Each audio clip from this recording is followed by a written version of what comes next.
Hi there. In this video, our topic of discussion is transplant rejection. The biggest issue when a tissue is planted from one organism or one individual to other individual is the transplant rejection, because this tissue survives for some time and after some time it may be subjected to the rejection. How this rejection occurs? Basically, we know that every tissue cell of the body have specific HLA antigens on its surface, and these HLA antigens are highly pleomorphic. It means that they have varied, you can say, representation on different cell of the different individuals. There are millions of different types of these antigens, and they differ. The different individuals differ in respect to their HLA antigens. So when a tissue is planted from one individual to other, if it is in same species, within same species, it is called allograft. A tissue that is planted from one organism to other organism within same species, it is called allograft, and antigen present on this allograft are called alloantigens. Okay, so tissue of a donor and a recipient differ in respect to their alloantigens unless until they are from same or identical twins. So when there is a difference of alloantigen, these alloantigens are recognized by recipient T cells. Okay, recipient T cells recognize these alloantigens and activate an immune response against this alloantigen, and this immune response leads to the destruction of these alloantigen and lead to the failure of the allograft. Okay, how these T cells recognize these alloantigen? These alloantigens are presented to T cells by antigen presenting cells, and these antigen presenting cells can be of host or they can be of donors. Okay, donors antigen presenting cells can pick up the alloantigen and present it to the recipient T cells, as well as the recipient or host antigen presenting cells can pick up these antigen and present to the recipient T cell. These are called direct and indirect way of antigen presentation, and they both play a role in the graft rejection. Okay, this graft rejection can be classified into three types. It can be either subacute graft rejection, subacute rejection, acute rejection, as well as chronic rejection. They differ in their mode of onset and morphology. Okay, so how subacute rejection occurs? Subacute rejection occurs if there are already or preformed antigens present in the host cell. First is subacute rejection, and in case of subacute rejection, there are preformed antibodies in the host cell, and these antibodies are basically of IgM class. How these preformed antibodies are formed? Supposedly an individual received a graft, you can say, from one individual. Supposedly this is a person 1 and this is person 2. This is donor and this is recipient. This person donated a tissue to this person, and after some time this tissue got rejected, after, you can say, 10 years or 15 years, and after 10 or 15 years again a graft from the person 1 is donated to person 2, and now this person 2 already has antibodies against the alloantigen of person 1, so it will lead to the subacute or immediate rejection of the graft. And the different modes in which a person or recipient is sensitized to these antibodies may be due to blood transfusion, or it may be due to pregnancy or other such factors in which there is exposure of the foreign antigen or antigen of some other individual to the person. So these leads to the production of antibodies, and these already present antibodies lead to the subacute rejection. And what happens in subacute rejection? In subacute rejection, there is damage to the endothelium, and when there is damage to endothelium becomes activated, and this endothelial activation leads to the thrombus formation and lead to the ischemic necrosis of the tissue. As there is ischemic necrosis, the graft becomes pale because its blood supply is compromised, and it undergo fibrosis and necrosis ultimately. So next is acute rejection, acute graft rejection. This acute graft rejection, it can be of cellular type, it can be cellular, or it can be antibody mediated. And the cellular can be of two types. It can be either due to CD8 cells, or it can be due to CD4 cells.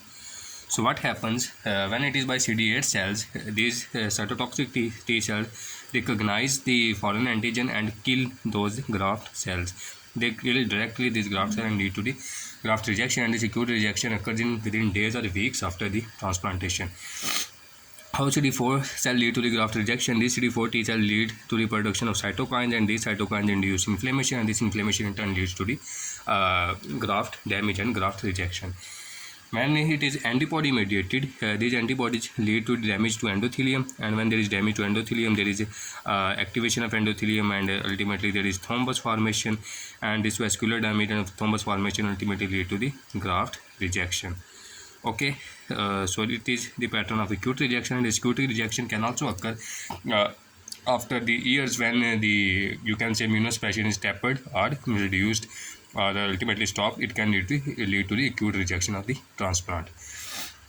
Next is chronic rejection. Next is chronic graft rejection, and this chronic rejection is the major you can say issue in transplantation, which is difficult to tackle. The therapies which have developed to prevent the graft rejection are basically directed against the acute rejection. However, this chronic rejection ultimately leads to graft rejection within years, and there is no effective therapy to prevent it.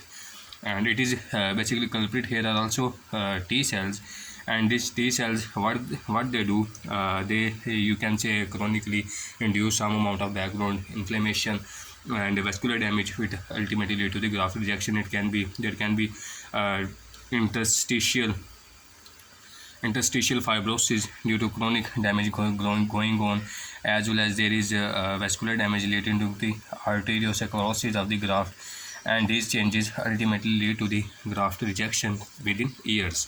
Okay, so graft becomes fibrotic. So all the therapies which are to prevent graft rejection are basically directed to prevent acute rejection. Subacute rejection is not a major issue nowadays, because when there is a transplantation, the host and recipient tissues are matched, which is called cross matching, and blood is also matched. So the risk of subacute rejection has been decreased due to this cross matching. However, acute rejection is prevented by immunosuppression. However, there is no way to prevent chronic rejection. A graft, whatever is planted from one individual to other individual, it can be rejected within 10 to 15 years due to this chronic rejection. How this risk of rejection is reduced? It is reduced by immunosuppressants, and there are varied immunosuppressants which are used to prevent this graft rejection, which include mycophenolate and sacrolimus, cyclosporine, tacrolimus. Okay, so corticosteroids. There are wide spread varied immunosuppression which are used to prevent this graft rejection. However, this immunosuppression leads to the development of fungal infections, bacterial infection, as well as activation of viral infections. Okay, human papilloma virus, cytomegalovirus, they can also become active in individual, and they can lead to the formation of lymphomas and tumors and so on. So this immunosuppression has its own issues. So here is the topic of transplant rejection in the book, and it is written how they are recognized by antigen presentation, and then they are subjected to the rejection, and these are the types: hyperacute rejection, and then there is acute rejection, and then chronic rejection. So we discuss some morphology here. So in hyperacute rejection, this is basically described relative to the kidneys. So if active kidney becomes cyanotic and anuric, and its function is lost, and there is also damage to the vessel and fibrinoid necrosis of the vessel walls.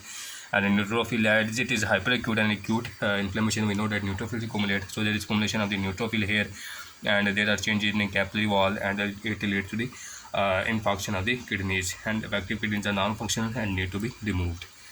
Next is acute, and acute is, we discussed that acute is of two types: acute cellular rejection as well as acute antibody mediated rejection. So in acute cellular rejection, there is tubulo-interstitial pattern as well as vascular pattern. Tubulo-interstitial pattern, it is a type 1 hypersensitivity, and there is interstitial inflammation, and when there is interstitial inflammation, it is characterized by accumulation of CD4 and CD8 cytotoxic T cells. In vascular pattern, vessels become inflamed and swollen, and there is accumulation of the lymphocyte within vessel wall. It's called endothelitis or intimal arthritis, and can be prevented by immunosuppressive therapy. And there is antibody mediated.